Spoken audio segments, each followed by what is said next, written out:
যে মানুষজন সাধারণত একটা কথা বলে রমজান মাসকে স্বাগত জানায়, রমজান মোবারক। কিছু মানুষ বলে এটা বিদা, আবার কেউ বলে এটা সুন্নত। এই ব্যাপারে আপনি কি বলবেন? কোন মাসকে স্বাগত জানানো ভালো, আলহামদুলিল্লাহ। আর আমাদের নবী সবসময় লোকজনকে জানিয়ে দিতেন এই মাসের ব্যাপারে।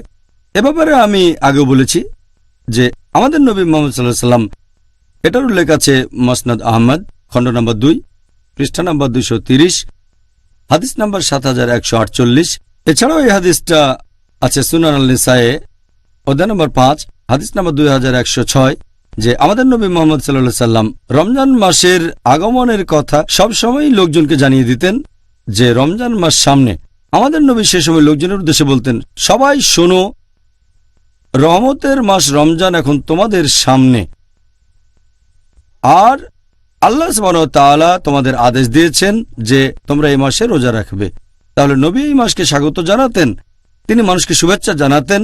একইভাবে আজকে যদি আপনি শুভেচ্ছা জানান, নবী বলতেন রহমতের মাস তোমাদের সামনে। যদি কেউ বলে রমজান মোবারক, এই রমজান মোবারক কথাটা ভারতীয় উপমহাদেশে বেশি ব্যবহার করা হয়।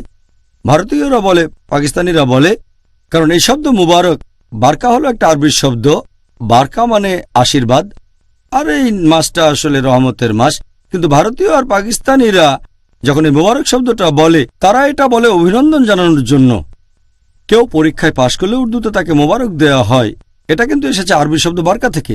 তাই রমজান মাস আসলে তারা বলে রমজান মোবারক, তার মানে এটা হলো আশীর্বাদের মাস, অথবা এক ধরনের অভিনন্দন জানানো, অন্যকে শুভেচ্ছা জানানো যে রহমতের মাস আমাদের সামনে। তাই আমার মতে এটা বিদা নয়, একটা মাসকে স্বাগত জানানো যায়। এটা ভালো যে এই মাসকে আশীর্বাদের মাস বলছেন আর অন্য মানুষকে জানিয়ে দিচ্ছেন, তাদের বলছেন যে এই মাসে অনেক আশীর্বাদ পেতে পারেন। তাই আমার মতে এটা বিদা নয়।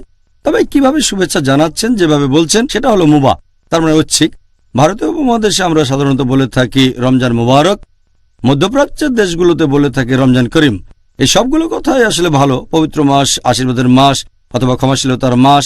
এখানে কিভাবে বলবেন সেটা আপনার ব্যাপার। তবে আমাদের নবী মুহাম্মদ সাল্লাল্লাহু আলাইহি ওয়াসাল্লাম তখন লোকজনদের বলতেন, সবাই শোনো, রহমতের মাস রমজান তোমাদের সামনে।